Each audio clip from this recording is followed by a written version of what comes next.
independente dos desfalques que o São Paulo tinha. Compre sua camisa do Vasco de R$ 400 por apenas R$ 135.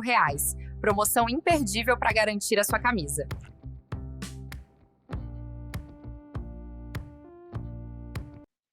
Independente do momento que vive a equipe do São Paulo, o Vasco se impôs, jogou uma grande partida.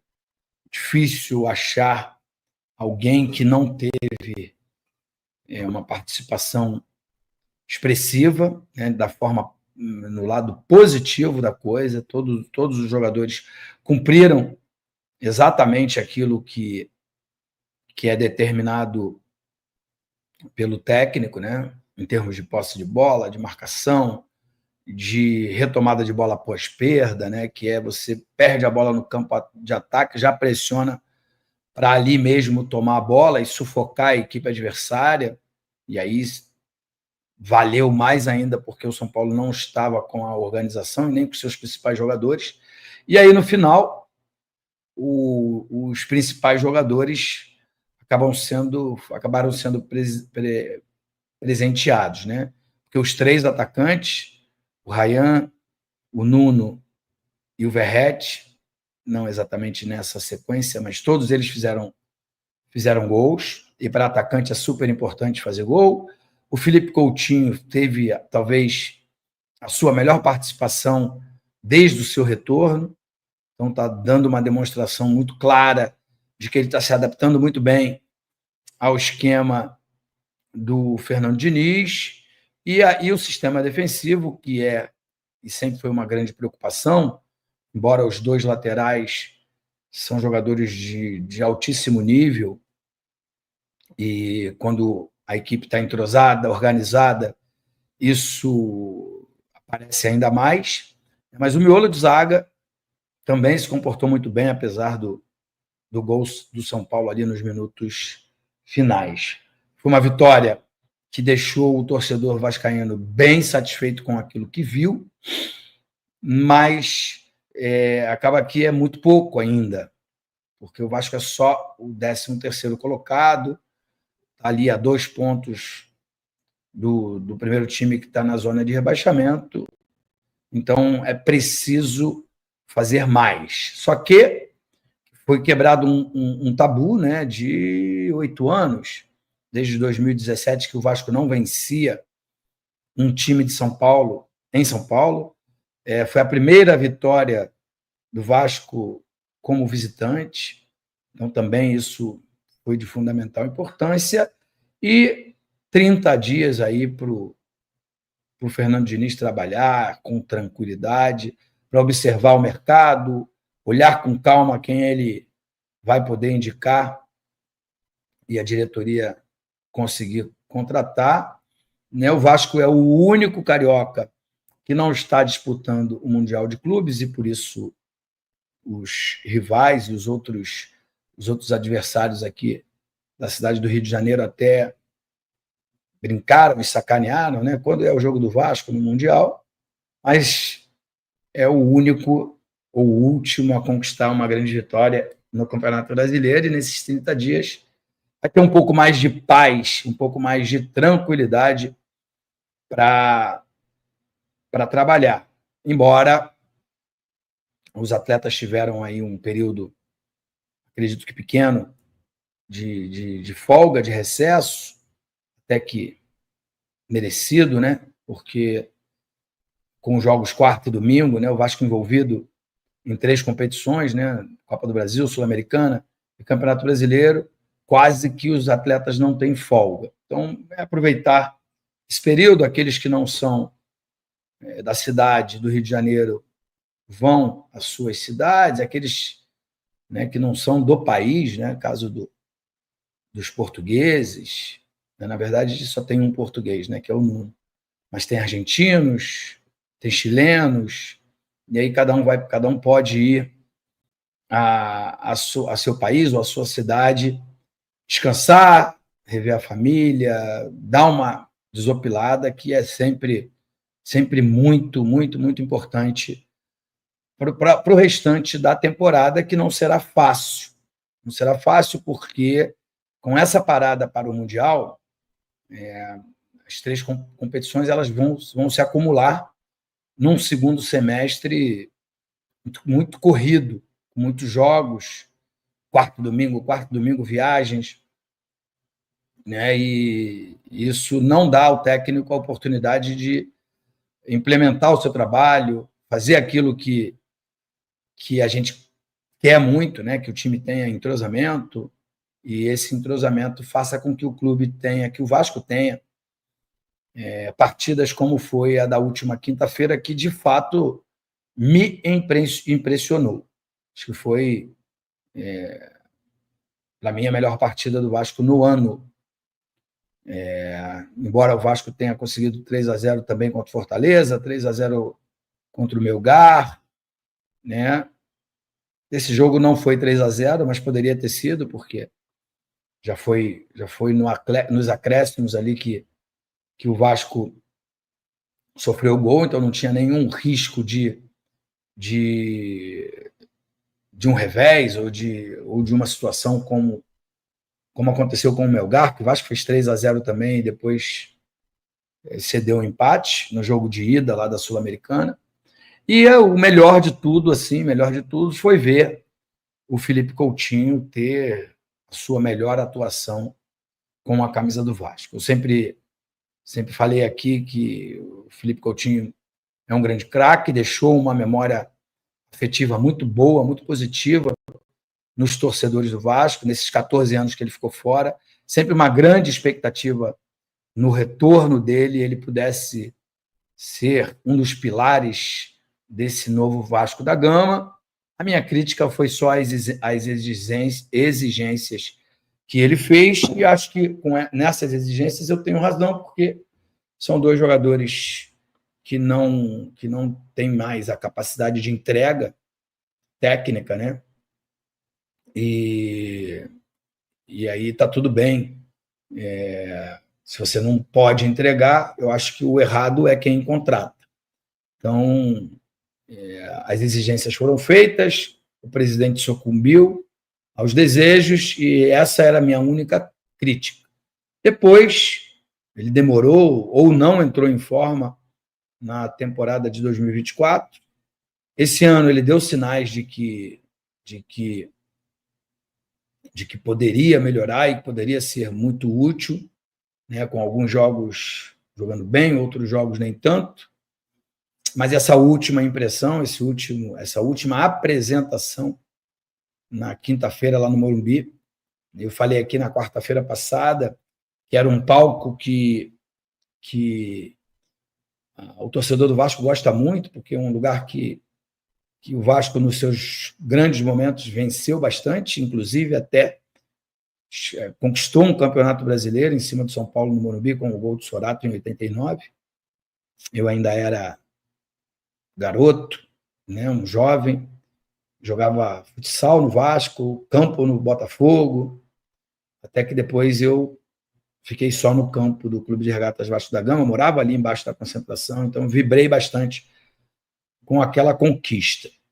E o Vasco mostrou um futebol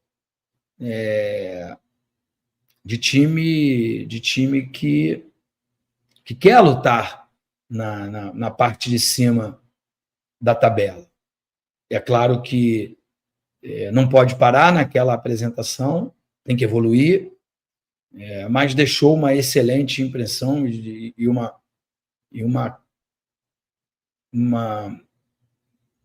certeza, não sei se é certeza, estou com dúvida se eu falo isso,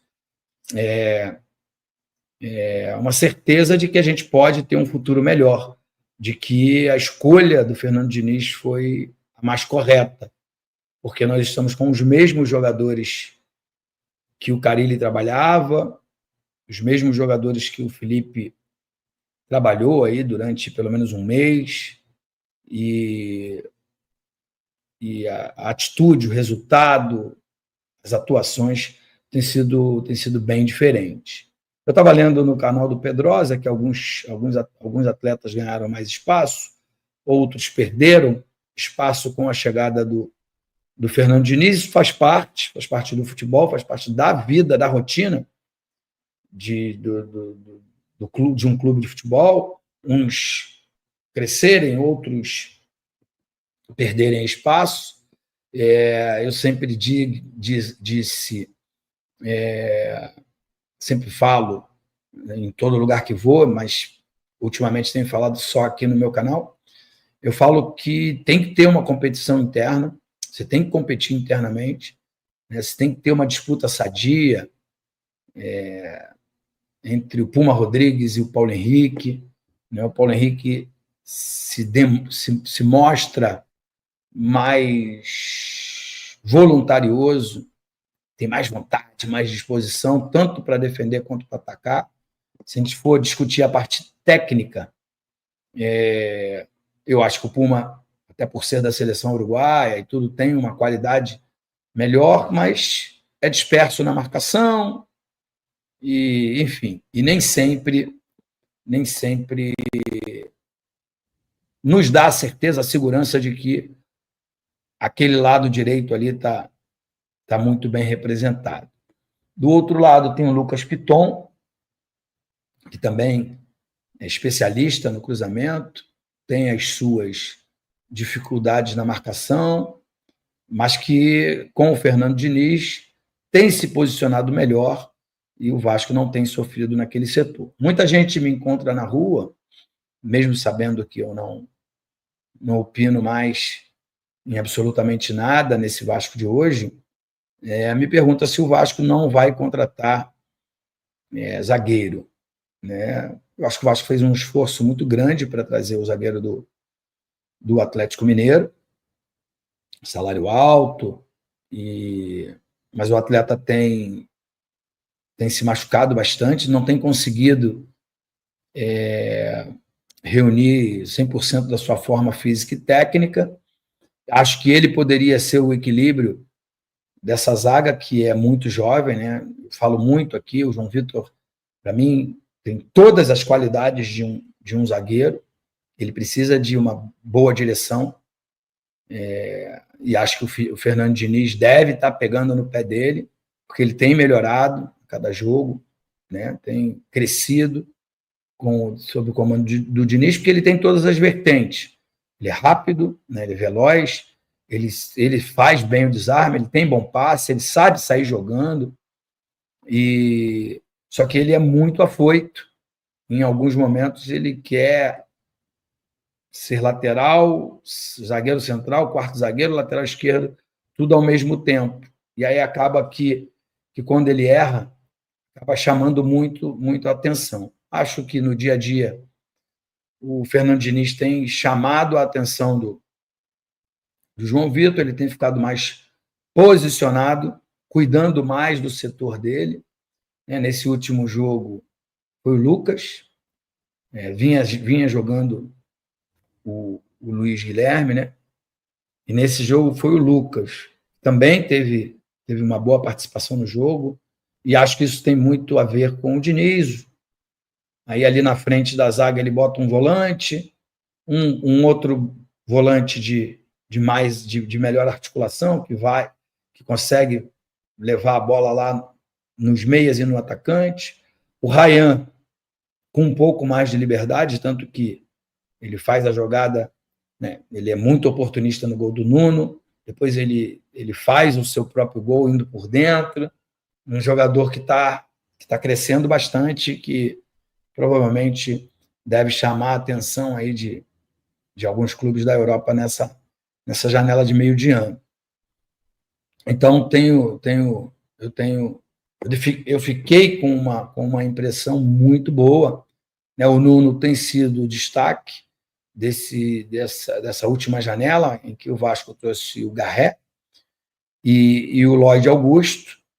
Me deu a nítida impressão, porque não foi citado o nome do Lloyd Augusto, mas me deu a impressão que o Lloyd Augusto perdeu espaço com o Fernando Diniz. E aí fica o questionamento se foi por aquele comportamento dele naquela partida contra o Operário, ou se no dia a dia ele não evolui, ele não demonstra ter capacidade de ser titular nessa equipe do Vasco, que eu acho que encontrou uma formação, né? Claro que o elenco é curto, em alguns jogos a falta de um jogador ou outro vai fazer muita diferença para o Vasco da Gama, mas eu acho que o Vasco encontrou uma maneira, um time ideal para jogar.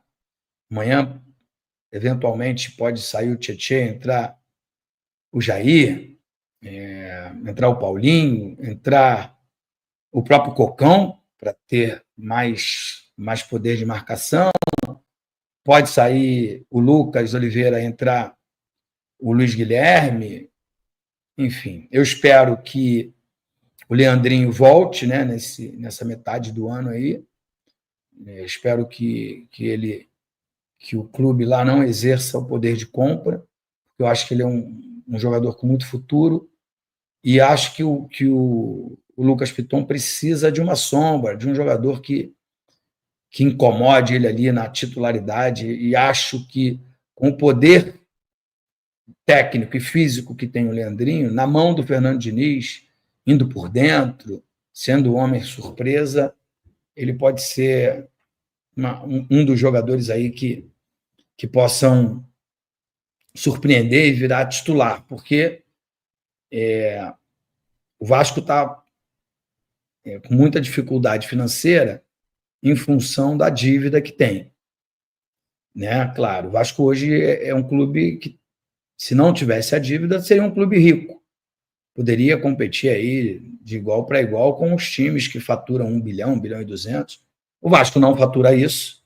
Né? O Vasco esse ano deve beirar aí uns 600 milhões de faturamento, mas para pagar salário e fazer um investimento ou outro, dá para fazer, tanto que fez. Alguns errados, outros certos, mas fez. Gastou mais de 100 milhões de reais só em compra de direitos federativos nas últimas 2 janelas. Então, tem dinheiro para fazer. É que as opções, tirando o Nuno, elas não deram certo. Acho que agora, com o Fernando Diniz mais próximo da atual diretoria e com moral, né?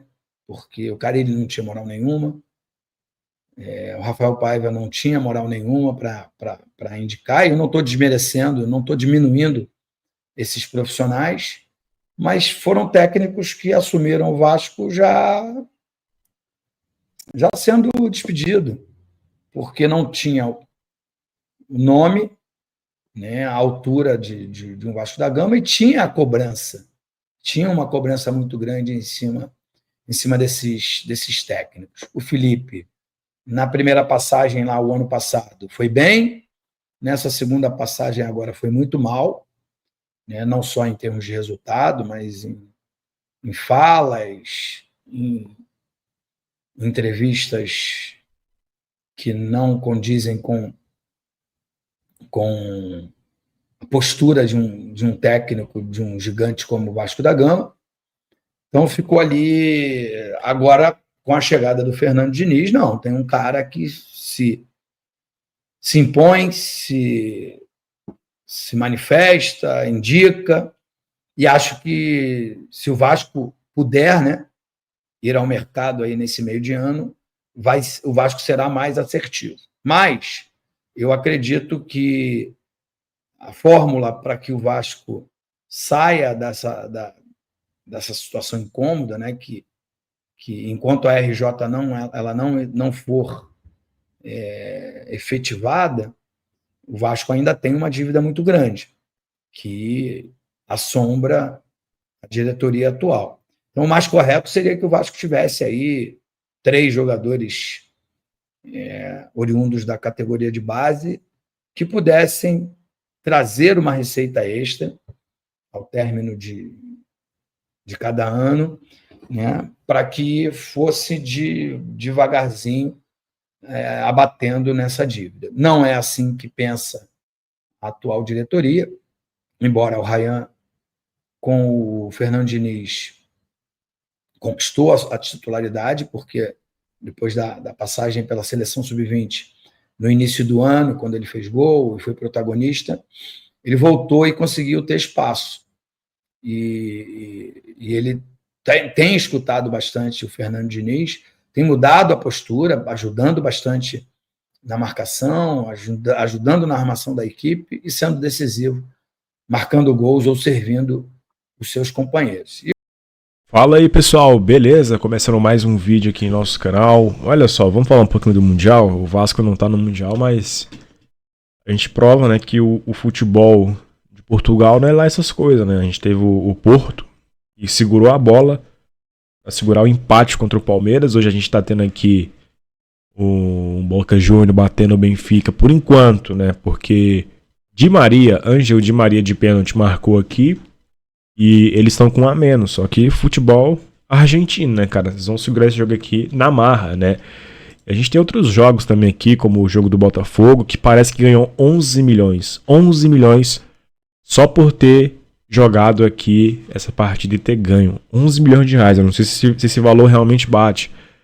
Enfim, é um mundial assim que a gente vê muitas coisas e reflete muito, né? Muito na gente, né? O porquê não o Vasco tá aqui, o porquê não do Vasco ter parado no tempo, infelizmente, o porquê não, né, da gente estar nessa situação. Se a gente coloca hoje aqui notícias do Vasco, pessoal, quase não tem muita informação assim não, tá?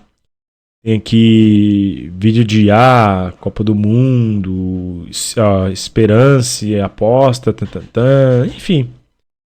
Não tem muita coisa assim não pra gente falar. Se a gente entra aqui também no ramo de busca, é mais jogadores batendo meta, tipo o Paulo Henrique 100 jogos, o Adson também que bateu 50, o seu retorno, enfim.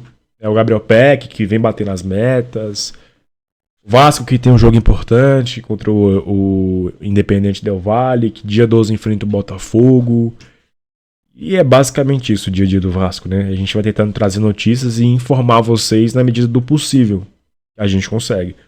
Mas, no mais é isso. Se inscreva no canal, ative o sininho de notificação, compartilhe esse vídeo com seus amigos. Se inscreva no canal do Mundo Ed. É um cara que traz informações pra gente muito boas e a gente também quer ajudar eles lá, beleza? Tamo junto, pessoal. Valeu.